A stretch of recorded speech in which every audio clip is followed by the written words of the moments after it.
So, da haben wir schon mal den ersten Fehler. Also die 54 Minuten sind einfach mal 15 Minuten zu viel. Und das Tolle ist, wir können die Mercedes mit Charge-Karte auch in Bulgarien benutzen, aber so weit sind wir noch nicht. Der Spaß kommt jetzt erst jetzt. Und zwar, wir fahren über Serbien.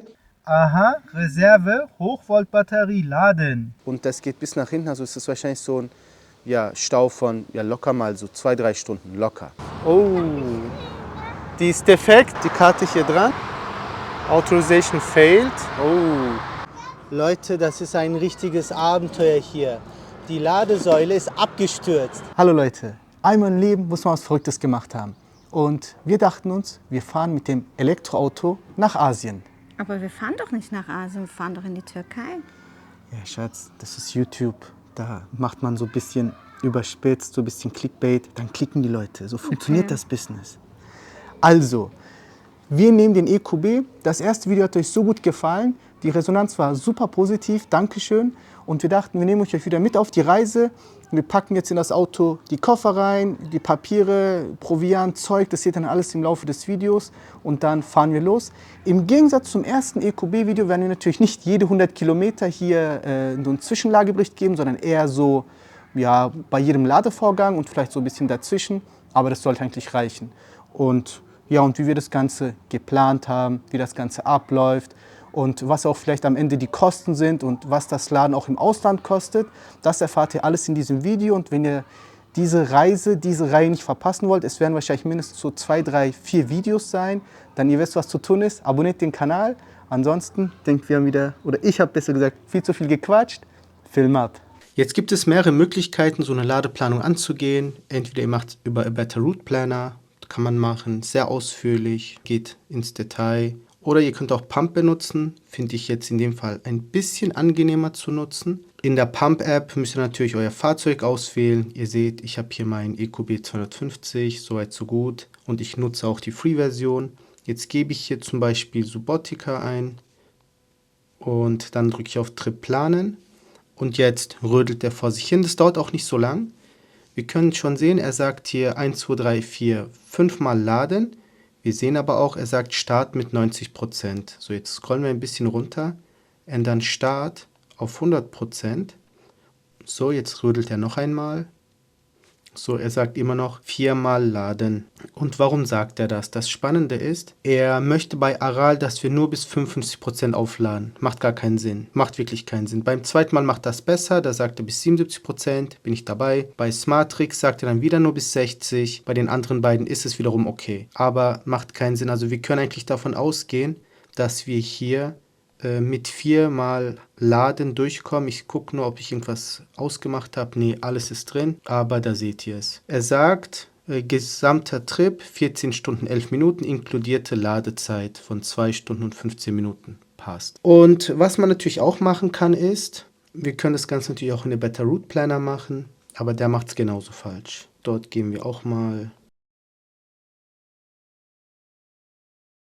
Als Auto haben wir das auch eingegeben. Schnellste Ankunft. Er sagt jetzt hier auch 5 Mal muss geladen werden. Also es ist extrem skurril. Jetzt schauen wir uns das Ganze mal an. Er schickt mich hier mit 16%, kommen wir an bei Aral und wieder nur bis 57%. Also es sei denn, es gibt irgendwas, was ich nicht weiß unterwegs. Vielleicht sind die Hälfte der anderen Ladesäulen ausgefallen und ich weiß das nicht. Aber spannend ist, dass der nur bis 57% oder 74 oder 63 das Gute ist. Bei Better Route Planner kann man das Ganze natürlich hier ganz individuell gestalten. Wir gehen zu den Einstellungen und dann können wir hier bei Ladepunkte und Ladenetze hier das Ganze nochmal besser gestalten. Können wir doch nicht. Ich dachte, man kann eine Mindestladung vorgeben, aber man kann nur maximal SOC beim Laden. Schade. Ich hätte gerne, dass er mindestens immer bis 80% lädt. Geht jetzt nicht. Wäre jetzt ein Punkt, das könnte man mal verbessern. Okay, so sieht das Ganze dann aus. Jetzt machen wir noch was. Und zwar schauen wir uns das Ganze mal bei der Mercedes-App an. So, bei der Mercedes-App geben wir auch mal Subotica ein und drücken dann auf Route. Und jetzt rödelt der auch wieder vor sich hin. Spannend. Er sagt, mir reichen 4 Mal zu laden. Und das sehe ich auch so, das empfinde ich auch so. Wir sehen, die Navigation mit Electric Intelligence ist aktiviert, sehr gut. Und jetzt schauen wir mal, was er denkt. Er sagt, wenn ich mit 100% losfahre, komme ich mit 14% hier an der Ladestation an. Dann ist aber ganz spannend. Er sagt, von 14 auf 88 brauche ich 54 Minuten. Das ist falsch. Ihr wisst, anhand des ersten Videos, was wir gemacht haben, gut, bis 80% braucht er so eine halbe Stunde, aber bis 88 braucht er dann nicht 54 Minuten. Er braucht dann 5 Minuten länger, 6 Minuten, 7 Minuten länger, dann hat er die 88 auch. Unabhängig davon, dass ich mit 80% sowieso losfahren würde. So, da haben wir schon mal den ersten Fehler. Also die 54 Minuten sind einfach mal 15 Minuten zu viel. Toll ist, er lässt mich wieder bis 10% fahren, nicht bis 14 und sagt aber, lade nur bis 70% hoch. Und jetzt ist noch spannender. Von 10 auf 70 sagt er 34 Minuten. Das ist auch falsch. Da brauche ich nicht einmal die 30 Minuten, da reichen wahrscheinlich sogar schon, sagen wir mal, 25, 26 Minuten. Also nochmal 10 Minuten zu viel, haben wir schon 25 Minuten zu viel. Dann sagt er nochmal von 10 auf 76, 41 Minuten, auch wieder falsch, sind auch nochmal, sagen wir mal 20 Minuten zu viel. Wir sind schon bei 45 Minuten zu viel. Und dann sagt er von 10 auf 68, weil, das ist ja der letzte Stopp, er sagt, dann bist du mit 10% am Hotel angekommen, aber dafür sagt er 33 Minuten. Und jetzt könnte man denken, hey, vielleicht nimmt er Ladesäulen, die nur 50 kW können, deshalb berechnet er hier 54 Minuten. Jetzt drücken wir mal drauf bei der ersten in Sulzamos. Wir sehen, 7 von 10 sind verfügbar. Und wenn wir da sehen wir schon 300 kW. 10 Ladepunkte mehr anzeigen. Seht ihr? Auch wenn er 150 kW Ladepunkte nehmen würde, nur als Beispiel, er kann eh nur 100 laden. Das heißt, sogar das würde reichen, um unsere halbe Stunde von 10 auf 80% zu erreichen. Also keine Ahnung, schreibt mir gerne in die Kommentare. Ich bin da irgendwie überfragt. Keine Ahnung, warum die das hier so machen. Overall sagt er 14 Stunden 34 und wir können davon locker, also wirklich locker 45 Minuten einfach mal abziehen und wären dann bei einer Gesamtfahrzeit von so circa 13 Stunden 45 Minuten. So roundabout. Und das hört sich doch top an. Inkludiert sind dann beim 4-mal Laden 30 Minuten Ladezeit, 2 Stunden, perfekt. So circa, dann hat man auch sich ausgeruht, die Kinder haben sich ausgetobt, passt. Geile Planung. Also im Großen und Ganzen hier macht Mercedes die beste Planung, aber im Detail, ja, verkacken sie es jetzt ja auch ein bisschen. Aber ist nicht schlimm. Dadurch konnte man schon ungefähr sehen, wohin die Reise geht. Das passt. Das werden wir auch so übernehmen und dann mache ich hier und dort nur noch so ein paar Feinheiten. Spannend wird das ganze Jahr, nachdem wir dann an Tag 2 von Serbien nach Edirne machen. So, und das kann er gerade nicht berechnen. Also brauchen wir dafür eine andere App. Jetzt gehen wir mal wieder zu Pump und wir sagen, wir nehmen mal erstmal Subotica, planen mal den Trip und dann drehen wir das Ganze mal um und bearbeiten das Ganze, switchen das und wechseln da mal zu Edirne und sagen Trip planen. Und hier wiederum ist ganz spannend, er schlägt mir 4-mal Laden vor. Tatsächlich kann ich euch sagen, dass 3-mal reicht, weil die Strecke deutlich kürzer ist. Aber wir schauen uns das mal im Detail an. Er schickt uns einmal in Belgrad raus mit 39%, braucht er nicht. Denn vor Niš, ungefähr auf der Höhe von Jagodina oder Ćuprija, Paraćin, da gibt es Charge Go Ladesäule, da kann man laden. Das heißt, da muss man nicht mit 39% raus, sondern kann mit 10-20% raus. Dann das nächste Mal lädt man dann hier bei Kia Bulgaria, das passt. Und dann würde man das nächste Mal hier in Plovdiv laden. Tatsächlich hätte ich auch diese Finest Charging Ladestation hier benutzt, das passt. Und dann ist man da. So, dann muss man nicht 4-mal laden. Aber das ist trotzdem ein guter Anhaltspunkt. Er sagt uns auch hier, warum der das so macht. Von 39 bis 74. Dann sagt er 10 auf 70, 10 auf 73 und 10 auf 61. Okay, Dankeschön. Wir sehen, es ist eine Gesamtstrecke von nur 906 Kilometern. Das ist wirklich nicht viel. Und hier kann man zumindest verstehen, wenn der dann vielleicht mal etwas länger beim Laden braucht, weil es jetzt in Bulgarien, gut eher mehr, aber in Serbien zum Beispiel gibt es ganz wenige Ladesäulen, die mehr als 100 kW können. Ganz wenige. Es gibt sie, aber es sind sehr wenig. Somit hätten wir dann auch die Ladeplanung bis in die Türkei so im Groben gemacht. Das Ganze kann man maximal exerzieren, auch mit der Better Route Planner und mit anderen Tools. Was natürlich auch sehr hilfreich ist, ist die App PlugShare. Da kann man sich das Ganze auch nochmal im Detail anschauen, kann da nochmal Sachen filtern und wenn wir schon mal so Richtung Türkei gehen, da sehen wir auch schon, da gibt es ja, jetzt nicht Ladesäulen in Übermaß, aber es gibt sie.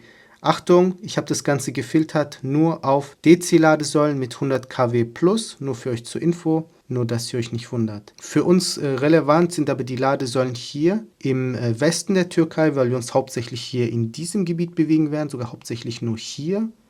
Und da können wir schon sehen, wahrscheinlich werden wir an dieser Ladesäule hier halten, sehr wahrscheinlich. Und sehr wahrscheinlich werden wir uns auch an dieser Ladesäule aufhalten. Den Rest schauen wir dann mal, das seht ihr in Roadtrip. Aber ihr seht, es ist genug da, um ein bisschen voranzukommen. Das ist das eine. Was auch ganz spannend ist, dass es im Balkan für Nicht-Tesla-Fahrer an den Tesla-Stationen keine Möglichkeit gibt, dort zu laden, aber in der Türkei schon. Und dort sehen wir, dass wir die in Edirne nutzen können und den in Istanbul. Und es gibt zwar noch 2 weitere, genau, einmal in Bolu und einmal in Ankara, aber die sind für uns nicht relevant. Das heißt, vielleicht können wir auch mal da vorbeischauen. Preise sind auf jeden Fall sehr spannend, das kann man ja hier sehen. Wir sehen 8,6 türkische Lira die Kilowattstunde und ja, das ist eigentlich ziemlich günstig, kann man sagen. Also das wären jetzt so ungefähr 28 Cent die Kilowattstunde, also es ist echt mega, mega günstig. Da kann man sich das echt mal gönnen. Gut, das zu Tesla und in der Türkei. Und wo wir natürlich jetzt über die Türkei reden, einer der größten Anbieter hier ist SES und hier uns das Ganze anschauen. Ich habe schon gefiltert auf DC und da sehen wir auch schon, also das, was wir eben gesehen haben, seht, plötzlich ist es viel mehr. Also gerade im Westen, ne, wir hatten ja vorhin nur ein paar, jetzt habe ich ja schon zwischen Bursa und Izmir allein schon 10 zusätzliche Ladestationen, die ich jetzt hier ansteuern kann. Ne, das war das Oxygen von eben, aber ich könnte auch davor halten. Da gibt es auch, aber wir sehen halt von den Anzahlen her, dass es immer nur 2 Ladestationen sind. Hier 120 kW, 180 kW, gehen wir in die Details.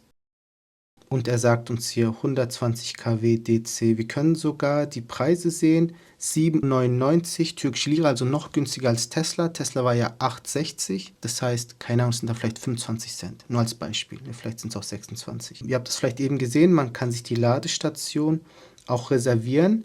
Das halte ich jetzt nicht für nötig, aber vielleicht kann man das mal vor Ort ausprobieren, hier indem man Reservation Detaillere und dann kann man hier so Datum und so weiter.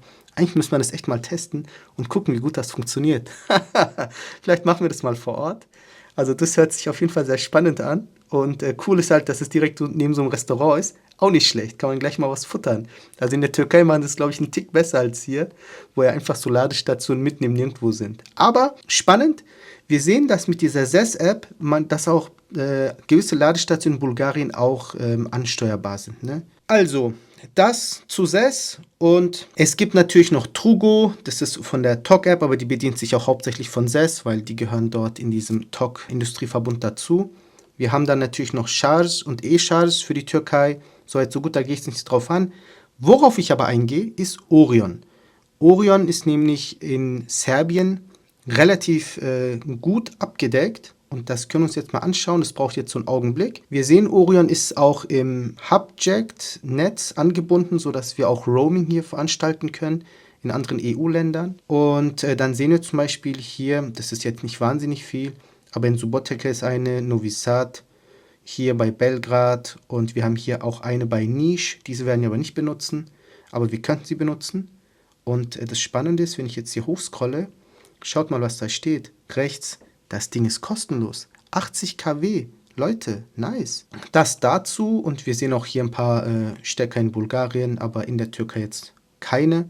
Also die Orion-App kann ich euch auf jeden Fall empfehlen. Eins würde ich gerne noch zeigen, und zwar in der Mobility Plus App. Wenn ihr rechts unten auf den Knopf drückt, da geben wir jetzt mal unser Ziel ein, hier Subotica. Das finde ich mega cool und das nutzen wir eigentlich auch sehr oft. Wenn wir unterwegs sind und man bekommt plötzlich Hunger, hat voll Lust auf einen Kaffee oder irgendwas oder die Kinder müssen auf Toilette, dann kann man hier seine Route eingeben und sieht sehr schön alle Ladestationen, die entlang dieser Straße hier, auf der man fährt, dann abgebildet sind. Nur als Beispiel, wenn ich jetzt hier merke, wenn ich jetzt so bei München bin, dann sehe ich, okay, hier ist dann noch eine bei Sulzemos, davon hatten wir jetzt ja vorhin. Wir sehen auch hier, dann bei Anzig, aber auch zum Beispiel gleich dürfte Dorfen kommen, das sehen wir auch. Und das ist ziemlich cool. Dann weiß man, okay, angenommen, ich bin jetzt gerade hier losgefahren auf der Höhe von Anzing und merke, ey, keine Ahnung, die Kinder können nicht mehr, dann kann ich entweder hier rausgehen oder ich sage, okay, wenn ich das jetzt gerade verpasst habe, dann weiß ich, okay, schaut mal, da kommt jetzt hier bei Dorfen, da kann ich dann rausfahren, 13 Stück. Ich sehe dann auch, oh, da ist ein Burger King, da ist auch Würth, wenn man mal Schrauben braucht und andere Sachen, aber da weiß ich schon, okay, da kann ich dann einfach auch mich neben der Ladesäule auch noch andere Sachen betreiben. Und das ist cool. Und das hilft ungemein. Ich könnte natürlich auch zum Beispiel da drauf drücken und könnte es dann so hochscrollen, drücke auf Route und könnte dann auf Google Maps machen. Und dann würde er mich auch direkt dorthin navigieren. Nur als Beispiel für euch. Also das funktioniert wunderbar. So, somit wären wir durch. Jetzt habt ihr einen Einblick bekommen, wie das Ganze funktioniert. Also ist es ganz einfach, wenn man sich nur darauf einlässt. Hast du eine Idee, wie wir das planen? Liebling, eine Idee? Ich habe einen Plan. Einen ganz einfachen Plan. Und zwar, unsere Reise beginnt hier mit der NBW Mobility Plus Karte oder App. Kann man beides benutzen. Damit haben wir genug Ladesäulen in Deutschland und Österreich und kommen schon mal bis dorthin. Wenn wir über Slowenien und Kroatien fahren würden, können wir das auch benutzen, aber machen wir nicht. Wir fahren über Ungarn. Und in Ungarn benutzen wir die Mercedes Me-Charge Karte. Und hauptsächlich Ionity, aber das ist okay. Und das Tolle ist, wir können die Mercedes Me-Charge Karte auch in Bulgarien benutzen, aber so weit sind wir noch nicht. Der Spaß kommt jetzt erst jetzt. Und zwar, wir fahren über Serbien und in Serbien wollte ich ursprünglich alles über Virta abdecken, aber dann ist Virta abgekackt und irgendjemand übernimmt die Geschäfte von denen und ja, keine Ahnung. Aber es gibt Charge & Go und die hat eine App und die kann man runterladen, aber nicht in Deutschland. Hat so einen Regional Log. Und es wäre eigentlich ein sehr guter Zeitpunkt, jetzt Werbung für VPN zu machen. Aber mache ich nicht. Und sollten die Charge & Go App, sollten wir sie nicht runterladen können, können wir noch mit Kreditkarte bezahlen. Also wir sind auf alles vorbereitet, voll einfach. Dann gibt es noch Orion, da kann man auch ein paar Ladesäulen damit starten und EWGO. Haha, EWGO kennst du ja, wir haben ja dort hinten so eine Ladesäule davon, da habe ich auch die Karte davon bestellt, also passt. Somit hätten wir Serbien auch abgedeckt. Kommen wir in die Türkei. In der Türkei haben wir SES, Trugo, E-Charge, Charge. Und natürlich haben wir nicht die Ladekarten davon, weil die schicken sich nach Deutschland. Schade, aber wir haben die Apps. Und sollte zum Beispiel die App von SES nicht funktionieren, bei den anderen weiß ich es nicht, aber bei SES können wir auch mit Kreditkarte bezahlen. Also siehst du, voll easy. Und Bonus, Tesla hat in der Türkei 4 Ladestationen, eine in Edirne, Istanbul, Bolu und Ankara, aber wir können zum Beispiel die in Edirne benutzen. Ne, man muss einfach nur die Tesla-App runterladen und dann seine Sachen hinterlegen, that's it. Und siehst du, voll easy. Das ist doch nicht kompliziert, ist ja alles perfekt geplant. Also da kann doch gar nichts schief gehen. Aber weißt du was? Richtig krass ist es, wenn man eigentlich seinen Blickwinkel ein bisschen verschiebt, denn stell dir vor, wir würden einen Tesla fahren, dann müssten wir nur in den Tesla einsteigen und Ankara eingeben und wir würden tatsächlich, ohne irgendwas zu planen, dort ankommen, weil unterwegs sind so viele Tesla-Stationen mit Tesla-Ladesäulen, dass du einfach nur, wie wenn du ein Benzin oder Diesel fährst, dort ankommst, ohne auch nur eine Sekunde so eine einfache Planung zu machen. Was sagt ihr, liebe Zuschauer? Was würdet ihr machen? Wie findet ihr diesen Weg? Und wie findet ihr diesen Weg? Also, ich freue mich auf eure Kommentare. Ihr habt jetzt in der Planung gesehen, wie das Ganze funktioniert oder beziehungsweise funktionieren kann. Das ist ja nur in der Theorie. Wir sind ja noch nicht losgefahren. Das Video, was ich jetzt aufnehme, ist 48 Stunden vor Beginn. Und eigentlich ist das Ganze traurig. Das Ganze hat eigentlich 2 Seiten der Medaille. Und was ihr gerade gesehen habt, ist die eine Seite. Und jetzt erzähle ich euch mal die andere Seite. Die andere Seite ist, wir fahren einen Tesla Model Y, wir steigen ins Auto ein, geben Edirne ein, that's it. Das Auto fährt, plant ihr die ganzen Ladesäulen ein. Warum? Weil Tesla bis dorthin Ladesäulen hat. Mann, die Jungs haben sogar schon 4 Ladesäulen, ich könnte sogar bis nach Ankara fahren. Krass. Und ich brauche auch keine Ladekarte mitnehmen. Das Teil macht das alles über die App, über Tesla, über das Konto. Das war's. Und so brauche ich bis Österreich zum Beispiel NBW Mobility Plus, weil es einen besseren Tarif hat als Mercedes Me-Charge. Und als Beispiel, in Ungarn benutze ich Mercedes Me-Charge, in Bulgarien auch, weil dort soweit reicht NBW Mobility Plus noch nicht. In Serbien nutze ich Orion oder ChargeGo, dessen App man mal runterladen konnte, jetzt aber nicht mehr runterladen kann, weil Virta, ein Anbieter in Serbien, das Ganze abgegeben hat und nicht mehr machen möchte und die schauen gerade, wie sie das Ganze gebacken bekommen. Also eine Umstellung ist dort gerade im Gange. In der Türkei haben wir SES und so weiter. Ein Gutes hat das Ganze, also in Serbien und in der Türkei kann ich mit Kreditkarte bezahlen, ist okay. Also bei Charge & Go zahlt man einen Aufpreis von 20%, aber es hält sich in Grenzen. Man wird jetzt daran nicht pleite gehen. Aber das zeigt einfach nur das ganze Ausmaß an. Das heißt, wir haben eine NBW-Karte, wir haben die Mercedes Me Charge-Karte, wir haben 10 Apps, okay, wahrscheinlich nicht ganz so viel, aber ungefähr. Dann haben wir noch die EW Go-Karte für Serbien und wir haben die Kreditkarte. So, und ich könnte wahrscheinlich noch x weitere zusätzliche Karten holen, um hier und dort nur noch zu sparen. Ihr seht schon, so macht Elektromobilität keinen Spaß. Aber ich mache das, wie gesagt, ich habe es meiner Frau versprochen, wir ziehen das durch, schauen mal, wie weit wir kommen. Und das Tolle ist, so könnt ihr aus erster Hand erleben, wie das Ganze funktioniert. Und die eine Seite habt ihr gesehen und die andere Seite habe ich euch erzählt. Es ist 3:35 Uhr und wir sind jetzt aufgestanden.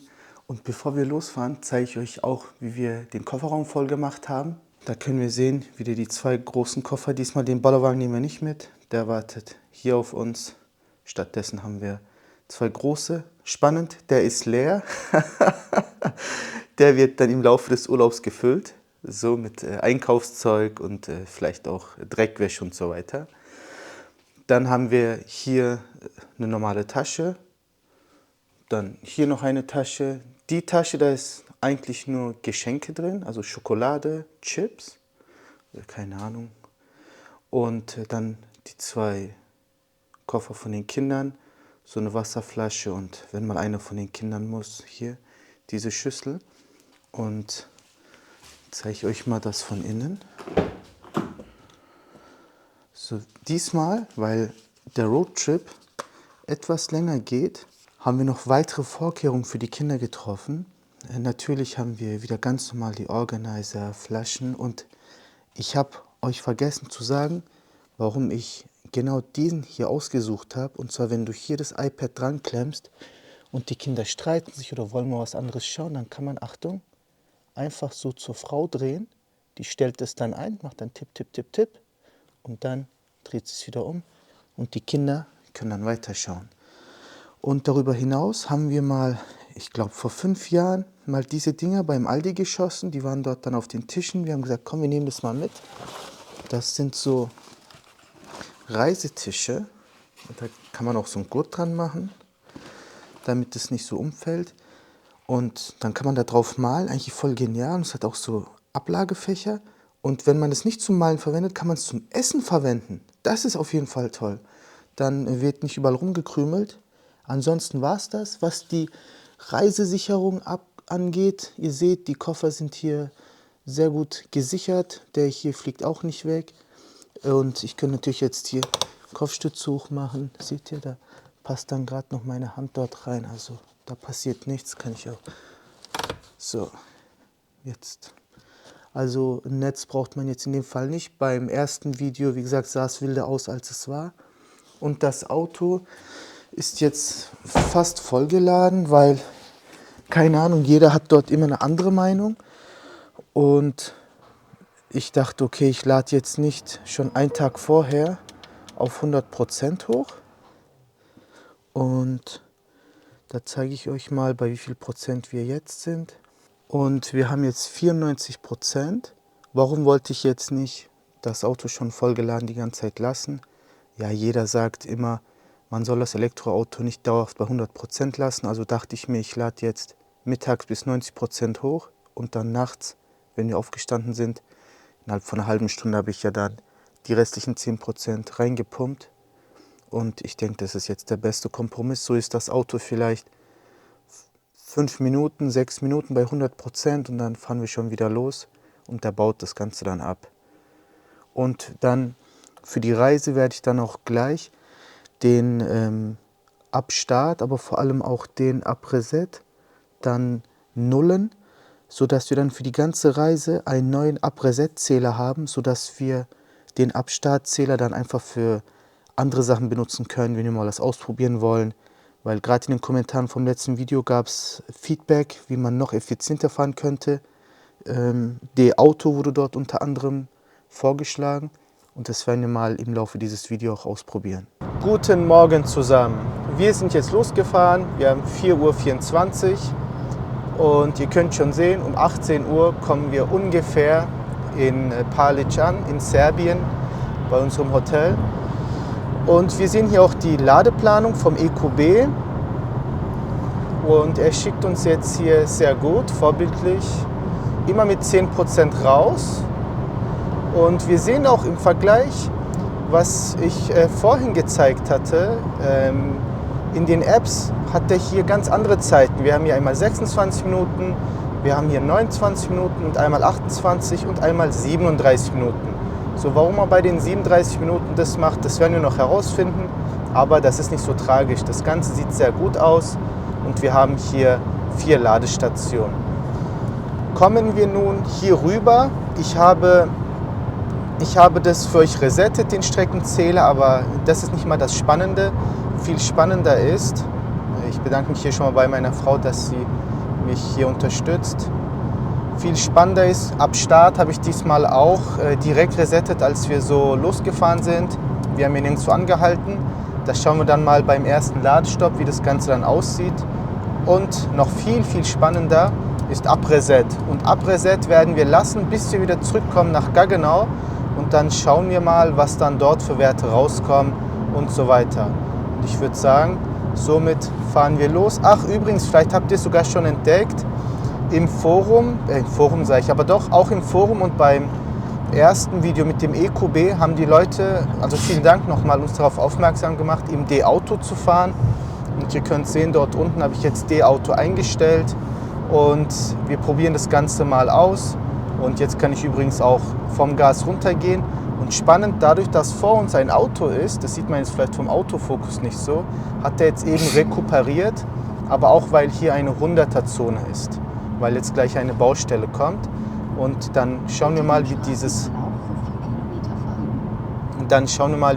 D-Auto hier sich schlägt im Laufe der Reise.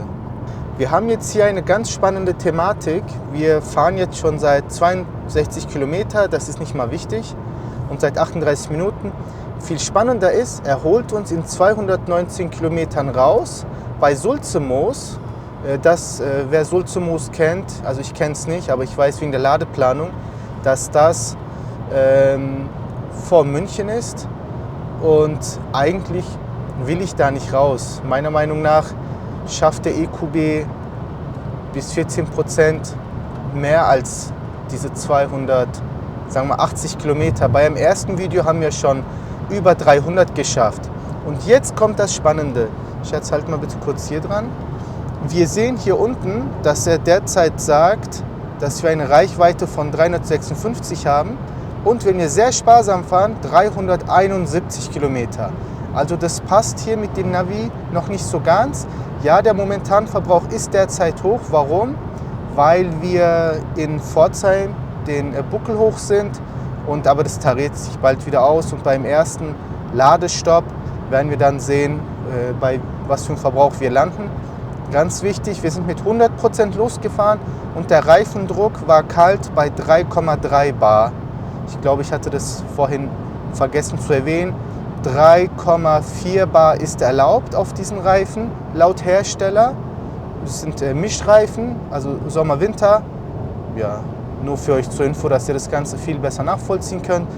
Und die Temperatur sind 20,5 Grad, also ganz angenehme Werte. Und es wird auch heute noch 27 Grad im Laufe des Tages, wahrscheinlich auch 30.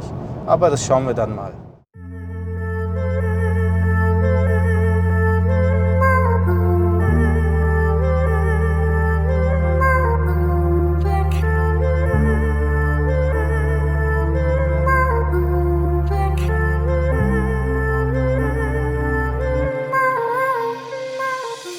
Es ist nun spannend zu sehen, dass wir in Sulzemoos jetzt demnächst in 17 Kilometern mit 15% Restakku halten, weil wenn wir hier rüber schauen, halt mal bitte hier rüber, Schatz, dann sehen wir hier nämlich, dass wir 264 Kilometer gefahren sind und wenn wir uns an das erste Video vom EQB erinnern, dann wissen wir, da haben wir 320, 330 Kilometer geschafft.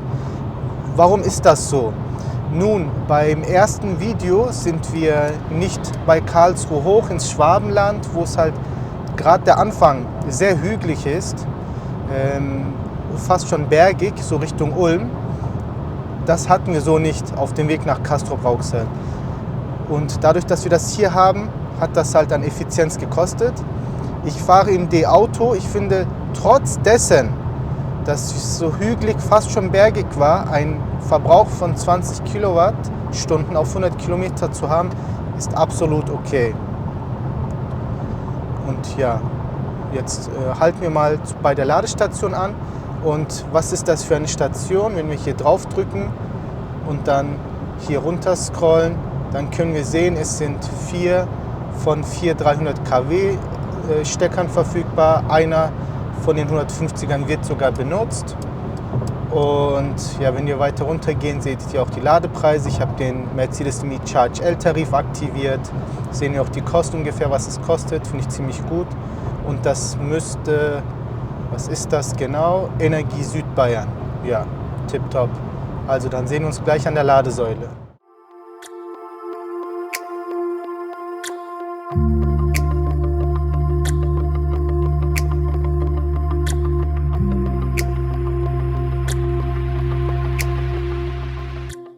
Wir sind jetzt angekommen, Sulz zu Moos. 281 Kilometer haben wir geschafft.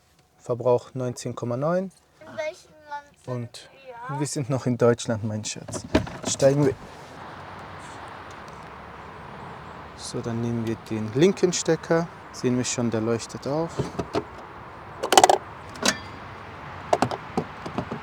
Er hat jetzt angefangen, 15%. Und jetzt schauen wir mal, auf was er hochgeht. 13, 14, da geht noch mehr. Los geht's. 35, auf geht's, komm. Guten Morgen. Ja, das sieht doch nicht schlecht aus. Jetzt sind wir schon bei knapp an den 60 kW. Aber da geht noch ein bisschen mehr. Genau. Wunderbar, genau das wollen wir sehen. Diese Performance, 100 kW. Jetzt lassen wir das laden. Und ja, er sagt auch schon für euch 27 Minuten bis 80%, wenn ich das richtig deute. Und das hört sich doch viel besser an als die 34 oder 36 Minuten, welche das Navi ausgespuckt hat.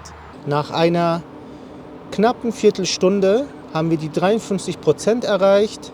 Das kennen wir schon so vom ersten EQB-Video. Und das passt auch mit den Erfahrungswerten, die wir bisher gesammelt haben. Und wir laden jetzt hier hoch auf 80%. Und dann steigen wir ins Auto ein und schauen mal, was uns das Mercedes-Navi dann als nächsten Ladestopp vorschlägt. Wir haben gleich die 80% erreicht und spannend ist, dass wir es sogar unter 30 Minuten geschafft haben und derzeit mit 82 kW Ladeleistung und eine geladene Energie von knapp 46 Kilowattstunden. Und jetzt halte ich die Mercedes-Karte dran, beenden hier diesen Ladevorgang und fahren dann weiter.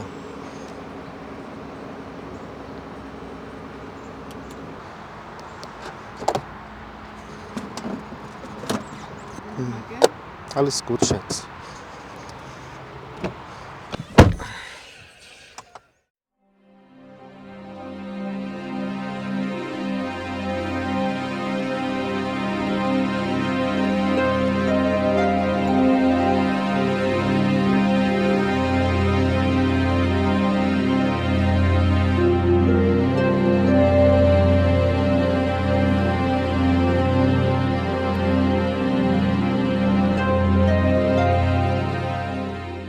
Jetzt schauen wir mal, was uns das Mercedes Me Navi sagt. Er sagt um knapp 10 Uhr in 237 Kilometern, wir fahren jetzt schon so ungefähr seit 10 Kilometern, kommt die nächste Ladesäule, da kommen wir mit 14% an. Und was ist das für eine Ladesäule? Das ist in Wels, soweit so gut. Da sehen wir, da sind 4 300 kW Säulen verfügbar, auch wunderbar. Sehen wir auch die Ladekosten hier. Und was ist das? Welcher Anbieter ist das? Smartrix. Und Smartrix, das gehört ja zu NBW. Dann können wir unsere Mobility Plus Karte benutzen, weil ich dort einen günstigeren Tarif habe. Und ja, den zeigt er jetzt hier natürlich nicht an. Und was sagt hier das Auto? Das Auto sagt, mit 80% können wir 300 Kilometer machen. Und dann schauen wir mal, wie sich das Ganze verhält und wie das auch mit dem Verbrauch und der Effizienz dann wird im Laufe der Fahrt.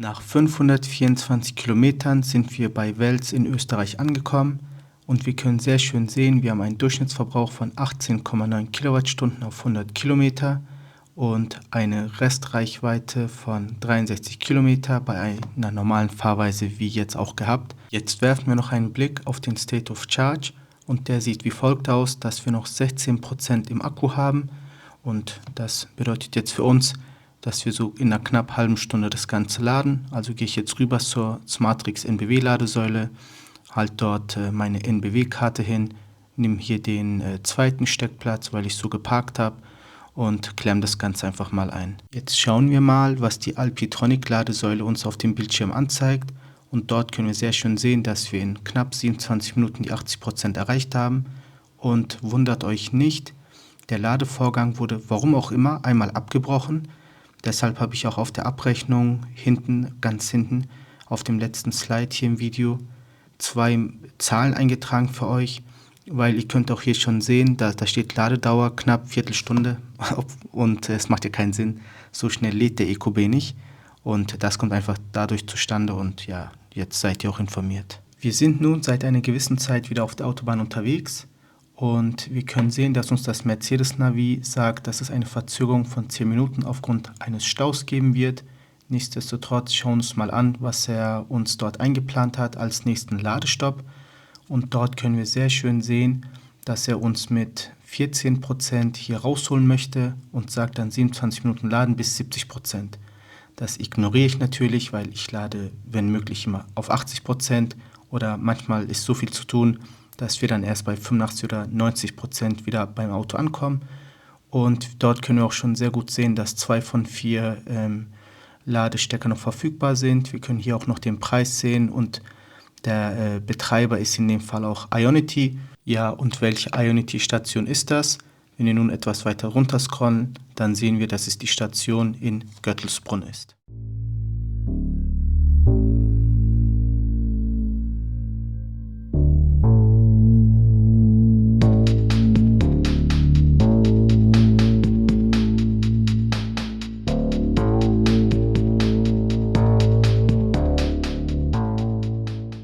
Aha, Reserve, Hochvolt-Batterie, laden. Ja, wir haben es tatsächlich ein bisschen übertrieben. Wir hatten nämlich eine Planänderung. Wir sind jetzt doch hier die Ecke Parndorf. Hier ist auch so ein Outlet City. Und ihr könnt sehen, wir haben noch 45 Kilometer Restreichweite, sind schon 775 Kilometer heute gefahren. Und ja, wir haben noch, lass mal kurz schauen, wie viel haben wir im Akku. 11%. Wunderbar. Jetzt laden wir mal.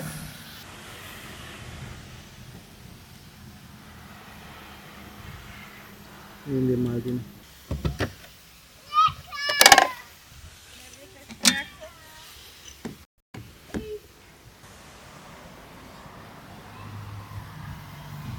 Jetzt beim dritten Mal schauen wir, ob wir vielleicht in einen Rapid Gate stoßen.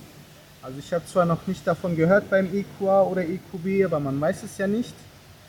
Schauen wir mal. Jetzt sind wir wieder bei 12. Sieht doch schon mal gut aus. Und jetzt gönnt er sich ein bisschen Zeit. So, jetzt hat er den Ladestrom auch erhöht. Jetzt geht's hoch. Ja, da geht noch was. Los geht's. Auf. Ja, das sieht doch gut aus. Und was steht da? 101 kW. Wunderbar. Jetzt machen wir unsere Pause. Leute, ich muss schon wieder auf die Toilette. Es ist furchtbar. Wir sind nun losgefahren und können nun sehen, dass uns unterwegs ein Stau von 4 Minuten erwartet. Und wenn wir uns den State of Charge anschauen, der beträgt nun nach dem Laden und Losfahren 79%. Also das sieht auch gut aus. Wenn wir uns unseren nächsten Ladestopp anschauen, dann können wir sehen, dass dieser in 202 Kilometer ist und wir dann mit einem State of Charge von 24% ankommen. Und er schlägt uns jetzt auch vor, dass wir nur bis 62% laden sollen, weil er sagt, das reicht euch, um dann mit 10% am Hotel anzukommen und gibt dann eine Ladedauer von 19 Minuten an. Wenn wir nun weiter runter scrollen, dann können wir auch schon bereits sehen, dass 2 von 4 Steckplätzen belegt sind mit 350 kW Ladern. Und da können wir auch schon die Preise sehen, in dem Fall mit ungarischen, ich glaube Forint waren es. Und wir können auch sehen, dass diese Ladestation 24 Stunden geöffnet ist. Das ist ja auch nicht immer selbstverständlich. Und da sehen wir es auch schon sehr gut, das ist von Ionity und wird von Ionity betrieben. Und da sieht man auch die Adresse. Und das sind eigentlich alle Informationen, die wir brauchen. Und jetzt würde ich sagen, fahren wir einfach mal weiter. Bei der Ionity-Ladesäule bei Budapest angekommen, habe ich dort meine Mercedes-Me Charge Card hingehalten. Aber weil ich so selten bei Ionity lade, habe ich die erstmal ganz lange dorthin gehalten, ist nichts passiert. Dann habe ich dort gelesen, dass man erst den Stecker anstecken muss. Und ich habe auch gehört, dass man bei Ionity ein bisschen den Stecker am Auto so leicht hochheben muss, damit der besser verriegelt. Und wie gesagt, danach hält man die Karte hin und der legt jetzt auch hier sehr gut los. Und dadurch, dass er schon bei knapp 31% ist, wird er jetzt hier auch nicht ganz so lang laden. Nach knapp 21 Minuten wurden hier auch nun die 80% erreicht. Und toll ist, dass man sich hier auf den EQB verlassen kann, dass er auch beim 4. Schnellladen immer noch seine Performance bringt und nicht in Richtung eines Rapid Gates oder so ausartet. Deshalb klemmen wir das Ganze nun ab, steigen ins Auto und fahren dann mal weiter. Ich habe diesen Clip aufgenommen, um euch zu zeigen, dass wir nicht die Hauptgrenze von Ungarn nach Serbien genommen haben, weil diese doch recht voll war. Und wir haben gesehen über das Internet, da kann man sich so die Webcams anschauen, dass bei der Nebengrenze in Tampa oder bei Tampa es ganz leer ist. Und das war tatsächlich so. Wir haben für den Grenzübergang ganze 2 Minuten gebraucht, jeweils bei Ungarn und jeweils bei Serbien. Also diese Strategie hatte sich auf jeden Fall gelohnt. Und dort können wir einfach nochmal sehen, wie ich das Ganze jetzt über Google Maps eingebe und dass wir nur noch 32 Kilometer haben, bis wir dann bei unserem Hotel abends angekommen sind. So, guten Abend zusammen. Also verzeiht mir, dass ich nicht direkt nachdem wir hier beim Hotel angekommen sind, dann den Abschlussbericht gemacht habe. Wir wollten einfach mal entspannen, chillen und wir haben ein richtig tolles Restaurant gefunden. Dort darf man auch kostenlos laden, sofern man dort natürlich was isst. Zeige ich euch mal kurz. Und es ist einfach traumhaft, also dort hinten die Kulisse ist wunderschön. Ihr könnt schon sehen, der EQB, der lädt hier. Und jetzt gehe ich da rein. Die Daten vom Bereich Start sind ja noch nicht resettet. Die resetten, glaube ich, erst nach 4 Stunden. Das schauen wir uns gemeinsam mal an und machen jetzt den Abschlussbericht. Wir können jetzt sehen, als Abschlussbericht, den Restakku, den kann ich euch eventuell einblenden anhand der Logs. Ich habe den mir jetzt nicht mehr notiert, er lädt ja jetzt gerade. Wir haben nach 1187 Kilometer, welche wir in 12 Stunden 48 zurückgelegt haben, einen Durchschnittsverbrauch von 17,8 Kilowattstunden auf 100 Kilometer, eine Durchschnittsgeschwindigkeit von 93 km/h. Ich denke, das ist total okay. Ihr seht, derzeit sind es 25 Grad, 25,5, also es ist sehr, sehr angenehm. Und ja, Klimaanlage war die ganze Zeit an. Jetzt überlege ich gerade, ob ich euch vergessen habe, irgendwas noch mitzuteilen. Also wir haben Mischbereifung 18 Zoll. Ich denke, das ist vielleicht noch relevant. 3,3 Bar sind die aufgepumpt. Man dürfte 3,4, aber ich fand das ein bisschen viel. Schreibt mir gerne in die Kommentare, was ihr davon haltet. Reifen 3,4 Bar aufzupumpen. Ich fand das ein bisschen heavy, habe mich das nicht getraut. Auf dem Reifen steht auch maximal aufpumpbar 3,5 Bar. Ich fand jetzt die Toleranz von 0,1 jetzt nicht so, naja, vertrauenserweckend, aber Conti wird schon wissen, was sie da drauf schreiben. Aber ich bin neugierig, wie seht ihr das denn? Ansonsten der erste Tag, muss ich sagen, lief relativ gut. Eins noch als Hinweis, wir haben deshalb Tompa genommen als Grenzübergang, weil dort deutlich weniger los war und ihr werdet es nicht glauben, wir sind innerhalb von 2 Minuten durchgekommen. An beiden Grenzen. Also wir sind reingefahren, die haben Papiere genommen, Papiere gegeben, raus aus Ungarn, dann nach Serbien reingefahren, Papiere gegeben, Stempel abgeholt, Papiere geholt, tschüss. Einmal, als wir nach Serbien reingehen wollten, hat er gesagt, ich soll den Kofferraum aufmachen, habe aufgemacht, der hat dann gesehen, da war so eine rosa Schüssel vom Kind und das hat tatsächlich der Sohnemann heute benutzt, auch ziemlich lustig. Ich war mit ihm während jedem Ladestopp war ich mit ihm auf der Toilette. Ich habe ihn gerade mitgenommen, weil ich es musste. Und er musste nie. Und dann hatte ich dann die Schüssel beim 4. Ladestopp einfach draußen, weil ich dann die Scheibe sauber gemacht habe. Ich habe es euch gezeigt. Und dann war plötzlich das Ding voll. Und das war mega. Dann habe ich es einfach gerade so ausgespült mit mit dieser Flasche. Ne? Wenn man da drauf drückt, dann kommt da voll der Strahl raus. Voll gut. Und ja, also es hat sich jetzt schon bewährt am ersten Urlaubstag.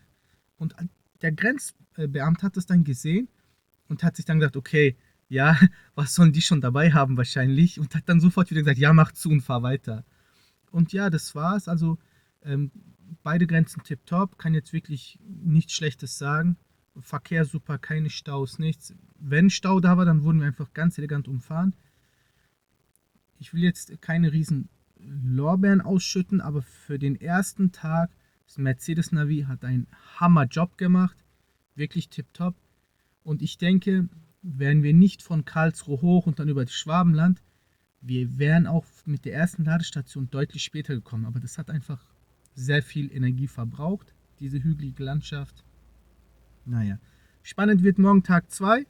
Und naja, wo wir über Tag 2 reden, dann gute Nacht, Leute. Ich gehe jetzt eine Runde duschen, dann schlafen und dann fahren wir mal morgen weiter und schauen mal, wie es dann hier in Serbien abgeht. Guten Morgen zusammen. Es ist nun Tag 2 unserer Reise nach Asien und ich möchte euch den Tagesplan mit euch teilen und besprechen. Und zwar sieht der wie folgt aus. Im Kurzen, wir fahren jetzt komplett durch Serbien durch Bulgarien durch und kommen dann heute Abend in Edirne an. Das sind knapp 900 Kilometer, also absolut machbar, auch voll human, jetzt nichts Übertriebenes. 3-mal laden, ist eigentlich ursprünglich geplant gewesen, aber jetzt kommt der Knackpunkt. Und zwar, ich habe gestern zufällig bei der Einity-Station bei Budapest einen Typ kennengelernt, der ist schon letztes Jahr mit seinem Porsche Sport Turismo in die Türkei gefahren. Und der hat mir 2 wichtige Sachen gesagt, wobei das zweite erkläre ich euch dann bei einem anderen Video. Das erste ist für heute wichtig. Er sagt, er hat Probleme durch Serbien zu kommen. Letztes Jahr hat alles wunderbar geklappt. Dann habe ich ihm gesagt, das liegt vielleicht daran, dass Vierta abgekackt ist und dass jetzt andere versuchen, das Ganze aufzufangen und in ihr Netz einzugliedern. Die Problematik ist, was ich nicht bedacht habe, dass um die Ladesäulen, wo wir keine Karte haben, zu aktivieren, brauchen wir Internet. Das heißt, wir müssen dann Datenroaming aktivieren. Meine Frau hat mal geschaut, sie hat einen Kongstar-Tarif und dort kosten 50 Kilobyte schon irgendwie 50 Cent. Also das ist nichts Günstiges. Und daran habe ich gar nicht gedacht. Aber es geht jetzt ja gar nicht mal um die Kosten, nur bedenkt das. Das Gute ist, glücklicherweise habe ich ja die EWE Go-Karte bestellt. Und das heißt, mit der können wir gewisse Ladesäulen hier in Serbien aktivieren. Und das teile ich euch mit jetzt und dann teile ich euch auch noch den Zustand der Grenze genau jetzt. So. Und zwar, weil mein Internet ganz, ganz schlecht ist hier, habe ich euch Screenshots gemacht. Und zwar, dass ihr einfach nur sehen könnt, wo wir gerade sind. Wir sind dort oben bei dem blauen Punkt und wir müssen jetzt einmal durch Serbien. Und wir werden jetzt, eigentlich hatten wir vor, nur einmal zu laden, ungefähr dort, wo mein Daumen ist, also so kurz vor Niš. Da ist eine Charge-and-Go-Station und die ist auch sehr schnell und sehr stark, aber für Charge-and-Go bräuchten wir Internet. Nur als Beispiel. Vielleicht machen wir es doch, aber ich weiß es nicht. Was wir auf jeden Fall machen können, um ganz safe zu gehen, ist hier, dort wo die 7 ist. Dort können wir einmal die EWE Go-Karte benutzen. Das sind 75 kW, das zeige ich euch gleich. Und das Problem ist, wir haben schon 100%. Wir haben gestern im Restaurant vollgeladen. Das heißt, bis ich dort bin, habe ich ausgerechnet, wäre ich so bei 60%. Das heißt, um dann von dort bis nach darunter zu kommen, bräuchte ich schon so 300 Kilometer. Das heißt, ich könnte es auf 80% laden, aber wahrscheinlich werden wir es auf 90% laden, nur um sicher zu gehen. Hier unten ist nochmal 75 kW und dann ist alles gut. Und das ist die Station, von der wir eben geredet haben. 75 kW, bei Autoput Novi Sad ungefähr. Bei der Autobahn seht ihr schon Ori. Könnt ihr auch mit Orion aktivieren. Hier seht ihr auch die Preise und alles. Das ist die Station bei Niš. Seht ihr auch, 75 kW, der gleiche Preis. Und danach werden wir dann in Bulgarien in Dragoman laden. Da ist wieder ganz normal, alles gut, könnt ihr die Mercedes Mi-Charge-Karte benutzen. Wo wir hier über Bulgarien reden, ihr seht, das Ganze ist aufgenommen. Seht ihr es dort oben, 8:03 Uhr, 13.08. Also es ist ganz frisch und wir haben jetzt 8:08 Uhr, also vor 5 Minuten. Ist jetzt nicht uralt. Und das geht bis nach hinten, also es ist wahrscheinlich so ein Stau von locker mal so 2-3 Stunden, locker. Und bis wir da ankommen, sind es wahrscheinlich 4-5 Stunden. Aber schauen wir mal, vielleicht entwickelt sich das auch weg, aber wollte es mit euch teilen. Und somit ist genug gesagt. Das nächste Mal, wo ich jetzt die Linse anschmeißen werde, ist wahrscheinlich, wenn wir das erste Mal laden, wahrscheinlich bei der EWGO-Station, nicht bei Charge & Go. Wie gesagt, ich tendiere eher dahin, 60/40, und dann schauen wir mal, wohin die Reise führt. Bedankenswerterweise, wo ich die Videos hier mache, meine Frau kümmert sich um die Kinder, macht gerade alles fertig, macht im Zimmer alles fresh, und dann fahren wir jetzt los. Also, los geht's!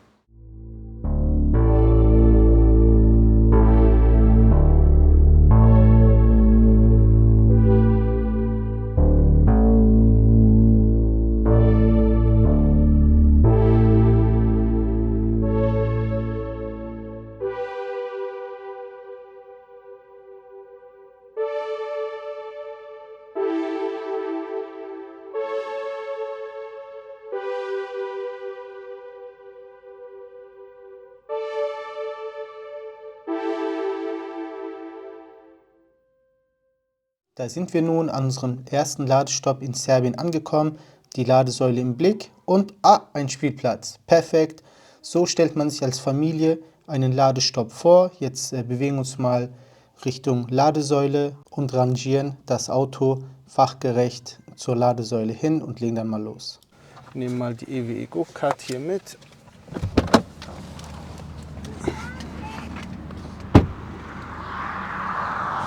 Eine Alpitronic. Halten wir die mal hier dran. Oh, die ist defekt. Ja. Oh. Gibt es hier vielleicht einen Schalter oder so?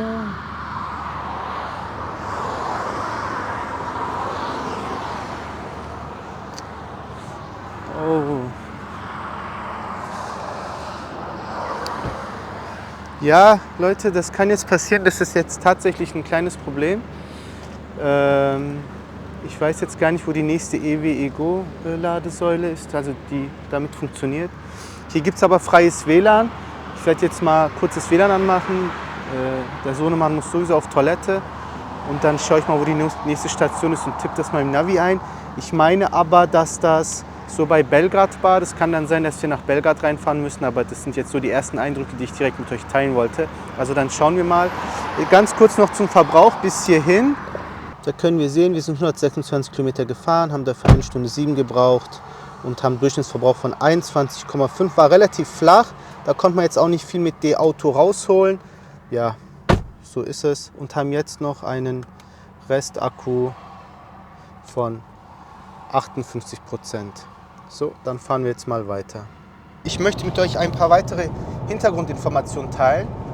Und zwar gestern Abend, als ich mir diese Ladesäule angeschaut habe, in der Orion-App war sie als nicht verfügbar. Und diese Ladesäule gehört Orion. EWGO teilt sich die nur über das Roaming. Das ist ein wichtiger Punkt. In der EWGO-App aber war diese als verfügbar angezeigt. Und ich dachte mir, okay, entweder spinnt die eine App oder die andere. Und habe dann gedacht, ich lasse es drauf ankommen. Wahrscheinlich bis morgen wird sie irgendjemand neu starten oder so. Und dann funktioniert es. Jetzt habt ihr gesehen, Pustekuchen, es hat nicht funktioniert. Jetzt fahren wir zur nächsten Ladesäule. Die ist so am Anfang von Belgrad, am westlichen Ende. Und diese gehört auch Orion. Und in der Orion-App aber ist diese verfügbar. Und in der EWGO-App sowieso. So, das heißt, wir fahren dorthin, wir brauchen dafür noch so circa 50 Kilometer und werden dann noch so circa wahrscheinlich 45% Akku haben. Nagelt mich da nicht fest, 40%, also noch genug. Wichtig ist ja für alle anderen, was macht man in so einer Situation? Ganz wichtig, nicht in Panik verfallen. Das zweite ist, ich habe hier bewusst die Safe-Variante in Serbien gewählt, weil ich wusste, hier sind die Ladesäulen ganz rar. Das heißt, ich nehme jede Ladesäule mit, auch wenn sie erst nach 100 oder 150 Kilometer kommt und ich eigentlich 300 oder 400 Kilometer fahren könnte. Jetzt nur übertrieben gesagt. Ne? Und angenommen, diese Ladesäule jetzt würde auch nicht gehen. Ich hätte nur noch 40%. Und gehen wir mal davon aus, ich hätte vielleicht nur 20%, weil ich habe noch ein bisschen rumgetingelt und so weiter. Der aller Worst Case wäre, weil man dann noch viel Zeit verschwendet, es wird dann spät, man wird müde und so weiter und alles kotzt einem an. Dann hätte ich gesagt, hey, weißt du was, Schicksal, wir buchen uns ein Hotel in Serbien mit einer Wallbox. Darauf hätte ich dann geachtet. Hätte dann Belgrad mir angeschaut und hätte das Beste draus gemacht. Und am nächsten Morgen wäre es dann voll und dann wäre ich dann von Belgrad dann garantiert bis nach Bulgarien gekommen. Oder da gibt es ja dann noch ein paar weitere Ladesäulen. Bei Niš zum Beispiel gibt es ja auch ein paar, die ich dann hätte nutzen können. Also nur als Beispiel. Klar ist das kein optimaler Plan, aber wir sind jetzt 4 Wochen im Urlaub. Da kann man es einfach mal locker angehen lassen.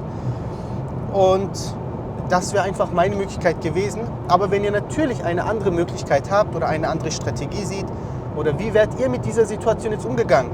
Teilt es mir noch gerne in den Kommentaren und dann tauschen wir uns mal aus. Ich bin gespannt. Wir fahren jetzt einfach mal weiter Richtung Belgrad und dann schauen wir mal, ob die Ladesäule diesmal funktioniert.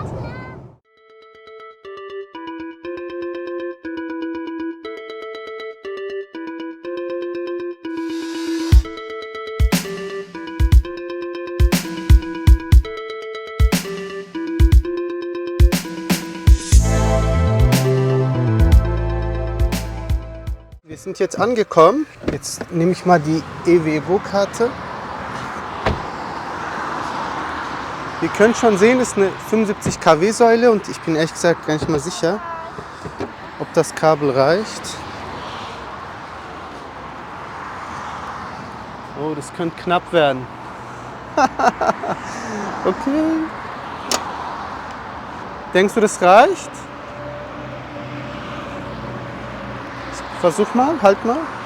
Ich glaube aber, das reicht nicht. Guck mal.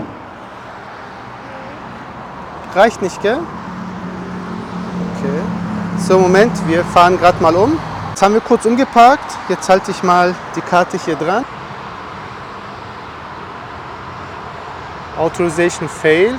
Oh, das ist aber gar nicht gut. Das muss noch mal.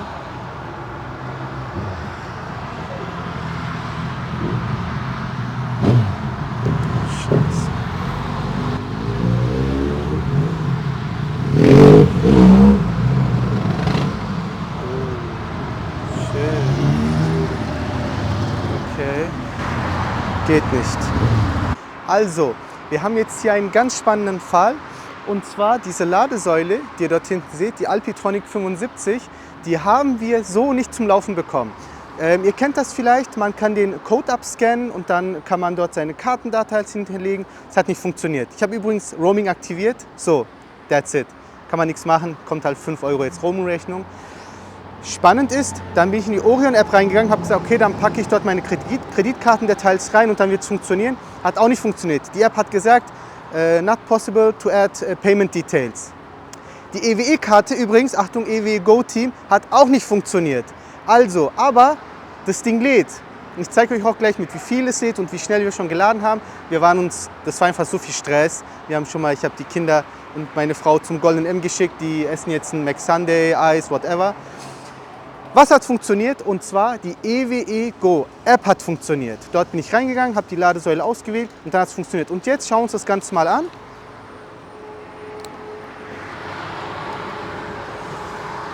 Es blendet sehr, aber wir können hier sehen, wir sind schon bei 51%. Er lädt mit knapp 75 kW, mehr geht eh nicht und er lädt schon seit 6 Minuten und hat schon knapp 7 Kilowattstunden geladen. So sieht das Ganze aus. Oh, no. Okay, jetzt macht der Mann hier meine Scheibe sauber. Ich weiß jetzt nicht, ob er dafür Trinkgeld will, aber ja, ich bin halt ein freundlicher Mensch, dann machen wir das mal. Und jetzt gehe ich mal gemeinsam mit euch ins Auto rein und werde euch dann nochmal die Daten sagen. Wobei, ich glaube, das haben wir sogar schon gemacht. Ja, das heißt, wir warten jetzt einfach mal, bis das vollgeladen ist. Und dann fahren wir los, weiter Richtung Bulgarien. Mein Favorit Kasim Pascha. Kasim Pascha, okay. Also, ihr habt eben schon gesehen, den Kollegen, der hier die Scheibe vom EQB sauber gemacht hat. Wie heißt du denn? Was sagst du? What's your name? My name is Dragan. Dragan, ich habe ihn gefragt, arbeitet er hier für die Tankstelle oder arbeitet hier für den Goldenen M? Dragan, für wen arbeitest du? Chauffeur Scheiben putzen. Okay, also er ist selbstständig, hat er mir eben gesagt. Und Dragan, was möchtest du jetzt an Geld von mir? Ja, klein bisschen. Ein bisschen, also 1 Euro, 2 Euro, einfach ein bisschen Trinkgeld. Ja. Und cool, danke Dragan. Also wir schauen mal, ist die Scheibe denn auch wirklich so sauber? Wir gucken mal. Bitte sehr, meine liebe Kollege. Also, das sieht tipptopp aus. Man muss auch dazu sagen, dass der Dragan hier auch die Lichter sauber gemacht hat. Also wie gesagt, das ist halt im Balkan wahrscheinlich so gang und gäbe. In der Türkei machen sie das auch, dass sie einfach an den Autos gehen. Man könnte sie ganz schnell verjagen, dann würden sie es nicht machen. Und ja, jetzt frage ich ihn mal, was ist passiert, wenn ich nichts bezahle. Dragan, Ja, sagen Sie. was passiert, wenn ich jetzt nicht bezahle? Nichts. Das allein gute Reise, junge Mann. Gute mit Türkisch, mit Familie, alles gut. Okay. Also ich weiß jetzt nicht, ob er das sagt, weil er so freundlich ist. Aber gut, jetzt habt ihr das mal miterlebt. Ich gebe ihm jetzt mal ein bisschen Kleingeld und dann, ja, ist schon mal die Windschutzscheibe sauber. Dankeschön, Dragan. Bitte sehr, junge Mann. Bitte sehr. Willkommen. Wenn ihr euch gewundert habt, wie der EQB um die 90% lädt, da seht ihr es. Und jetzt werden wir den Ladevorgang abbrechen. Ich könnte jetzt über die App abbrechen, aber es gibt eine noch einfache Variante beim EQB. Dazu gehen wir einfach hier hin, drücken auf den Knopf und das war's.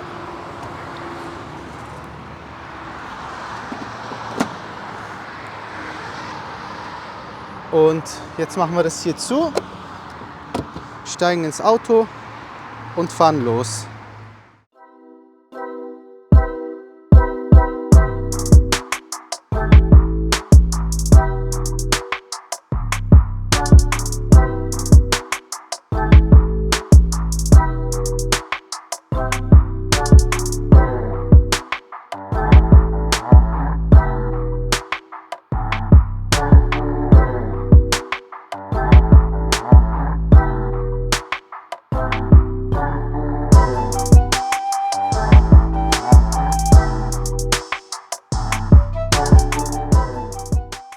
So, wir sind jetzt an der nächsten Ladestation angekommen. Das ist so kurz vor Niš. Diese Ladestation hat zwei Besonderheiten. Eigentlich habe ich nur mit einer gerechnet. Die zweite zeige ich euch gleich. Weil ich habe den Ladevorgang schon gestartet, weil ich erstmal was testen wollte. Also, wir sind jetzt heute schon 415 Kilometer gefahren, haben einen Durchschnittsverbrauch von 20,2, soweit so gut. Und haben noch so circa 80 Kilometer Restreichweite. So, das zu den Parametern. Ihr seht, es ist 29 Grad. Und wie viel Restakku haben wir? Wir haben 27%. Und ich glaube, wir hatten so 21 oder so, als ich angesteckt habe. So, jetzt kommen wir mal zu den Feinheiten. Denn diese Ladestation konnte man nur mit der App starten. Wie gesagt, ich muss dann wieder Roaming machen. Und wir sehen, sie lädt. Wir sind bei 27%. Und das ist die erste Spezialität. Er lädt, obwohl 80 kW angezeigt ist in der App, lädt er nur mit 33. So, das ist das eine. Und ihr könnt schon sehen, ich lade schon seit knapp 8 Minuten, habe schon 4 Kilowattstunden rein. Das zweite Besondere an dieser Station ist, sie ist kostenlos. So, jetzt könnt ihr mir natürlich dazu eure Meinung sagen, wie ihr das findet. Ihr seht, das ist von ABB. Und die Sache ist die, jetzt könnte man sagen, okay, warum hältst du dich jetzt an dieser Ladestation auf? Warum fährst du nicht weiter? Es gibt keine weitere Ladestation auf dem Weg nach Bulgarien. Das ist die letzte. Also, das heißt für uns, friss oder stirb.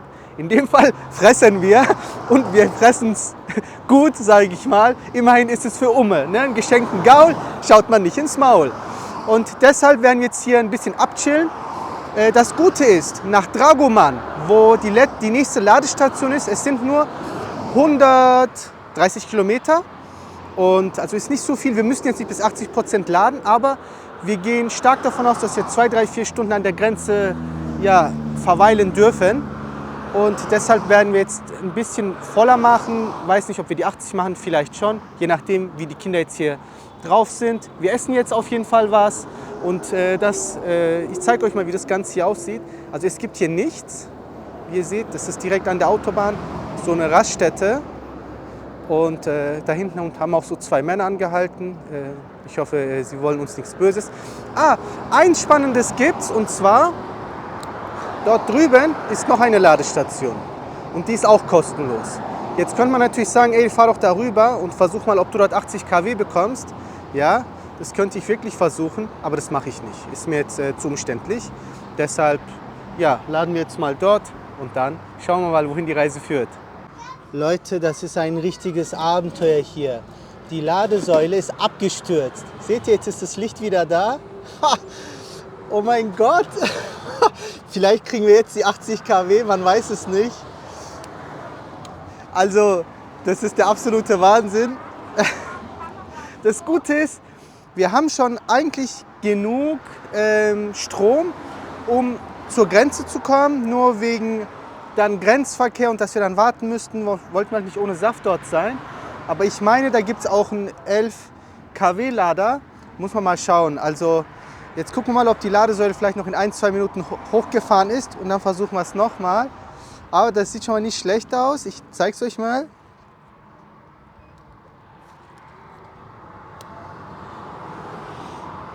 Oh.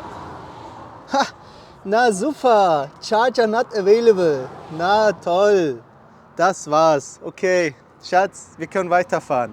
Out of order, das Teil ist außer Betrieb. Okay, so einfach kann es gehen, wenn einem die Entscheidung abgenommen wird. Also dann ab ins Auto und weiter. Leute, was hier abgeht, ist spannender als jeder Krimi, glaubt's mir. Ich habe meine Frau auch schon geholt. Schaut mal, bevor wir hier zum Talk kommen, das Ding lädt wieder. Wahnsinn, mit stolzen 33 kW. Wir hatten so die leise Hoffnung, dass es vielleicht nach dem Neustart, den das Gerät gemacht hat, dann vielleicht die 75 kW wieder anfängt zu ziehen. Aber naja, Pustekuchen, oder? Und, was sagst du, Liebling? Verrückt. Es gibt kein anderes Wort dafür. Das ist echt verrückt. Naja gut, also wir chillen jetzt noch hier ein bisschen. Und dann, ja, ich denke, demnächst machen wir uns auch auf den Weg. Wir werden jetzt nicht die 80% abwarten. Wir holen uns noch ein paar Kilometer als Puffer rein, weil zur Grenze sind es nur noch 120 Kilometer und dann los geht's. So, ein kurzes Update von dem Ladekrimi. Wir haben jetzt bis, ich glaube, so 53-54% geladen. Leute, es war viel zu lang. Wir haben uns schon ewig dort aufgehalten. Irgendwann wollen wir heute noch in Edirne ankommen. Nur für euch zur Info. Aber was spannend ist, bleibt mal kurz hier, Liebling. Wenn wir auf Navi Map drücken, können wir hier sehen, dass das tolle Mercedes Navi nun eine Ladeplanung eingeplant hat. Jetzt hat er uns gehört. Und das ist natürlich in Dragoman bei Kia. Das können wir hier sehen. Und wenn ihr da drauf drücken, da kommen wir jetzt mit 17% an. Er sagt, lade bis 51. Wir laden natürlich bis 80, ist klar. Weil wir möchten jetzt endlich mal wieder ein bisschen Saft haben. 2 von 2 sind verfügbar, 150 kW, da seht ihr den Preis. Das sind circa umgerechnet 60 Cent, habe ich vorhin bei Google mal erfragt, die Kilowattstunde. Und genau, das ist Kia Bulgaria, whatever. Und danach gibt es noch eine weitere Planung, so nach Sofia, aber wir werden wahrscheinlich in Plovdiv dann laden und dann werden wir in Edirne ankommen. That's it. Und so vom Verbrauch her ein Update für euch. Wir sind jetzt 426 Kilometer gefahren. Ihr seht Durchschnittsverbrauch 20,3 Kilowattstunden auf 100 Kilometer. 166 Kilometer, sagt er, haben wir Reichweite, wenn wir so fahren wie jetzt und nicht sparsam. Wenn wir sparsam fahren, dann 241. Aber zum Ladestopp brauchen wir nur 113 Kilometer. Also haben wir auch einen guten Puffer, sollte hinhauen. Schauen wir dann mal, wie es an der Grenze aussieht.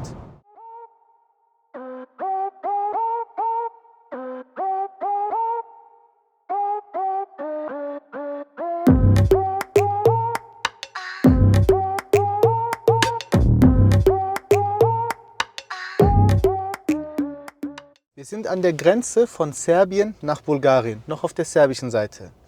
Und das Spannende ist, wir haben nur noch 65 Kilometer Restreichweite und wir sind hier seit so knapp 40 Minuten. Und ich habe gedacht, komm, ich guck mal, wie viel Akku verliere ich in welcher Zeit. Und es ist jetzt so, ich verliere circa alle 10 Minuten 1 Kilometer. Also so, und die Klima läuft durchgehend, Klimaautomatik 22 Grad, Gebläsestufe 1. Das bedeutet, ich kann jetzt hier sogar noch die Nacht übernachten und hätte dann immer noch so 20 Kilometer Restreichweite. Und apropos Restreichweite, wir brauchen 15 Kilometer, um nach Dragoman zu kommen, zum Kia Charging. Und ja, wie gesagt, ich denke, jetzt werden wir hier vielleicht noch so 10, 20 Minuten brauchen. Dann sind wir in Bulgarien, wir haben schon die Handys eingeschaltet, Roaming ein, dass wir wieder EU-Roaming haben. Und ja, dann schauen wir mal, wie es dann bei der Kia-Ladestation dann gleich klappt.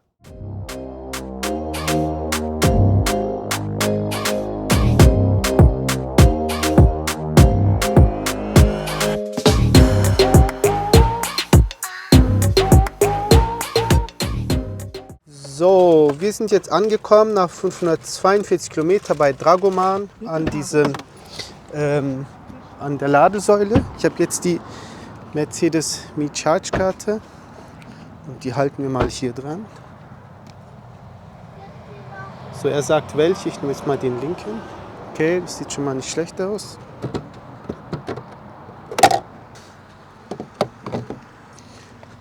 Jetzt schauen wir mal, das ist schon mal nicht schlecht.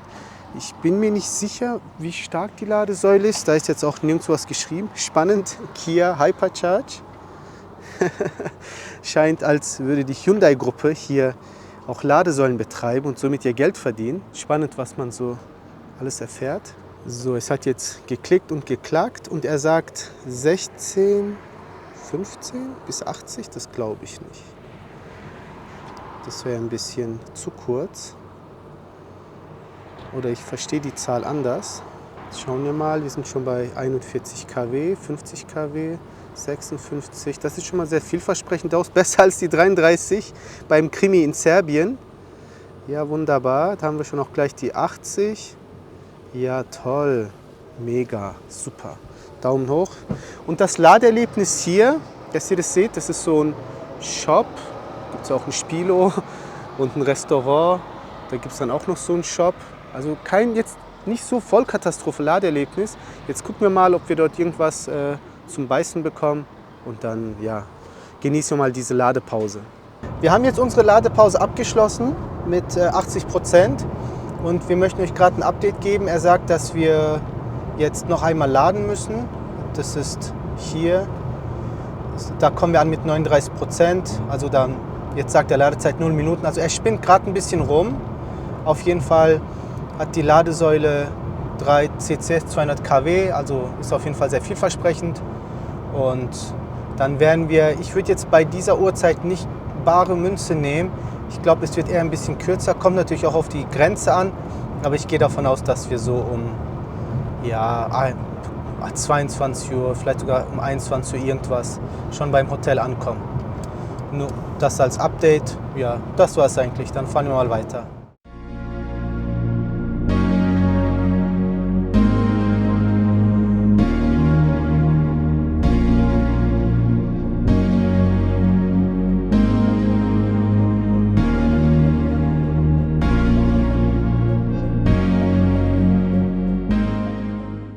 Jetzt haben wir einen interessanten Fall. Liebling, zeig mal hier drauf. Der möchte jetzt, dass ich an dieser Kreuzung hier rausfahre. Das machen wir natürlich nicht, denn ich habe derzeit 38% und dann würden wir mit 10% in Edirne beim Hotel ankommen. Das will ich nicht. Ich möchte eher mit so 10, 15, 20% hier in Bulgarien laden, damit ich in Edirne nochmal so 20, 30% Restreichweite habe. Und deshalb habe ich das jetzt umfahren. Und jetzt spannend ist, schaut mal, er möchte mich wieder zurückschicken zu dieser Ladesäule. Was eigentlich sehr schade ist. Ich hoffe, er plant das jetzt nochmal um. Ansonsten muss ich hier händisch umplanen. Er dreht auch hier gerade komplett durch, also gibt hier keine Anzeige raus. Aber gut, das kriegen wir noch gelöst. Das ist auf jeden Fall, da ist noch Verbesserungspotenzial bei Daimler und den Softwareingenieuren. Macht euch da mal dran. Dankeschön.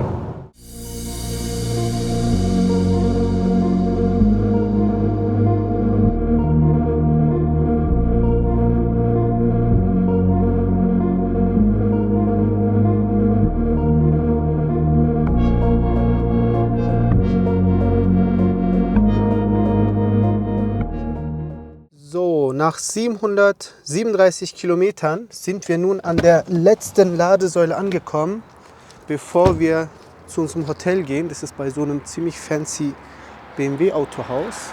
Und da halten wir jetzt mal die Mercedes Me Charge Karte hin. Okay, weiß jetzt nicht, was das bedeutet. Kann man hier die Sprache ändern? Ah, sehr gut, Deutsch. Willkommen, anfangen, Karte präsentieren. Wischen Sie die Karte erfolgreich, bitte legen Sie die Waffe ein. Oh, Leute, wir müssen die Waffe einlegen. Schatz, mach auf, wir müssen die Waffe einlegen. Genau. Und die Frage ist, welche Waffe denn? Wischen Sie die Karte erfolgreich. Okay. Ah, jetzt, Achtung. Oh. Ladevorgang fehl. Lokaler Start, Stopp. Ohne eingesetzte Pistole. Oh, okay. Dann versuchen wir es nochmal. So, jetzt sieht es schon besser aus. Wahrscheinlich wollte er, dass ich die Pistole schon vorher dort was mache. Oh, es hat geklickt, geklackt. Ja, ganz genau. Schauen wir mal, was er hier sagt. Oh, jetzt fährt er schon die Kühlung hoch. Sehr gut, Achtung Schatz, mach mal Platz. So, auf meine Apple Watch sagt er schon, Ladung erfolgreich gestartet. Das ist auch gut. Er fährt jetzt hier die kompletten Geschütze hoch. Also hier startet gleich ein F-35. Ja, ich glaube, die Ladesäule macht sich bereit, ready to take off. Und ja, wir können, es wird immer lauter, wir können nicht sehen, wie viel er lädt. Vielleicht hier. Da, sehr gut. Dort sehen wir es. Ach gut, ja, das sieht doch sehr gut aus. Es geht alles in die richtige Richtung. Sorry, dass es so laut ist, also das ist mega laut. Schauen wir mal, 73 ist nicht schlecht. Ich hätte gern die 100, auch wenn ich nicht unter 20 angeschlossen habe. Mal sehen, ob da jetzt noch was geht oder ob die Mercedes-Ingenieure dann gesagt haben, nee, ist gut so, jetzt halt mal früh angesteckt. Aber Stand jetzt sieht so aus, als würden wir nur die 74 kW bekommen. Alles klar, dann warten wir das mal ab und dann fahren wir gleich weiter. So, wahrscheinlich das drittletzte Video heute. Wir neigen uns dem Ende des Tagestrips.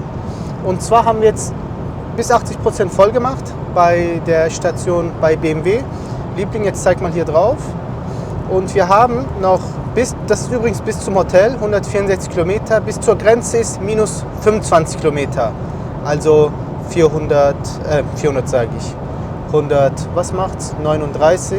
Und spannend ist, jetzt könnte man ja sagen, hey, der kommt da mit 21% an, aber der ist doch mit 80% losgefahren, der muss doch viel mehr ankommen. Ich erzähle euch warum. Und zwar, wenn wir mal hier rüber halten, dann sehen wir nämlich, dass ich mit 140 fahre. In Bulgarien darf man das auf der Autobahn und das nutze ich aus und da geht dann halt natürlich die Effizienz drunter verloren. Und ja, aber nichtsdestotrotz passt das für uns. Wir kommen dann mit einem guten State of Charge an, haben auch einen guten Puffer dann an der Grenze, wenn es mal länger dauert. Habt ihr gesehen bei der serbisch-bulgarischen Grenze, wie langsam der Akku sich entlädt, wenn man dort wartet. Also das ist verschwindend gering. Deshalb, und so sieht es aus. Eine komplette Reichweite von 242 und wenn wir sehr sparsam fahren, 338, also wenn wir nicht rasen, in Anführungsstrichen. Und ja, dann gibt es das nächste Update demnächst, wenn wir durch die Grenze sind. So, ist jetzt ein wichtiger Moment, den wir hier festhalten müssen. Wir sind direkt nach der türkischen Grenze, ich zeige es euch gleich, weil ich habe meiner Frau versprochen, einmal in ihrem Leben mit dem Auto sie in die Türkei zu fahren. Dass es jetzt ein Elektroauto wurde, ist jetzt, naja, wie der Zufall will. Wir haben es einfach mit den Autos vorher, die nicht elektrisch angetrieben waren, einfach irgendwie nie so auf dem Plan gehabt. Und ja, was sagst du dazu? Dankeschön, wir haben es geschafft. Super. Und ich zeige euch jetzt mal kurz, nur dass ihr es mir glaubt, dort hinten. Ich kriege den Fokus gerade nicht scharf gestellt, ist der Grenzübergang. Und ja, jetzt sind wir hier durch. Ja, und was machen wir jetzt? Wir machen einfach Urlaub. Genau, das hört sich gut an. Ein Video wird es heute noch geben, gleich. Wir fahren jetzt noch eine Viertelstunde zum Hotel. Dann mache ich den Tagesabschlussbericht wegen dem Verbrauch. Ich weiß, ihr seid voll scharf auf die Daten. Also ich würde sagen, los geht's. Kommen wir nun zu unserem Tagesabschlussbericht von Tag 2. Wie ihr sehen könnt, wir sind knapp 920 Kilometer gefahren, haben einen Durchschnittsverbrauch von 20,9. Ich komme auch noch gleich dazu, warum das jetzt so hoch gegangen ist. Und 54 Kilometer Restreichweite und 78 bei sparsamer Fahrweise. Nun, bevor ich zur Effizienz komme, sage ich noch, wie viel Restakku wir haben, und zwar 17%. So, das hätten wir jetzt geklärt. Jetzt die Frage, warum haben wir jetzt nach dem letzten Laden so viel verbraucht? Leute, ganz einfach, ich bin wirklich durchgehend 140 gefahren. Und wer schon mal in Bulgarien gefahren ist, gerade das letzte Abschnitt, das sind so 120 Kilometer, da ist nichts. Da ist wirklich nur eine Autobahn. Auf 100 Kilometer ist nur eine Tankstelle, was an sich schon gruselig genug ist. Und da kann man einfach ja, schön fahren. Und da sind auch zum Teil Autos an mir vorbeigefahren, die sind, keine Ahnung, wahrscheinlich 200 oder so gefahren. Aber gut, jeder wie er möchte.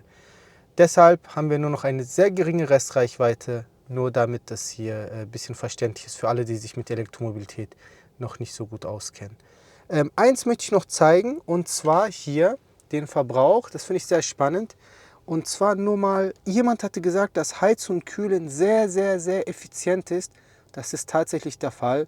Wir haben 1% des Akkus für komplett Abstart, die 920 Kilometer nur für das Klima genutzt.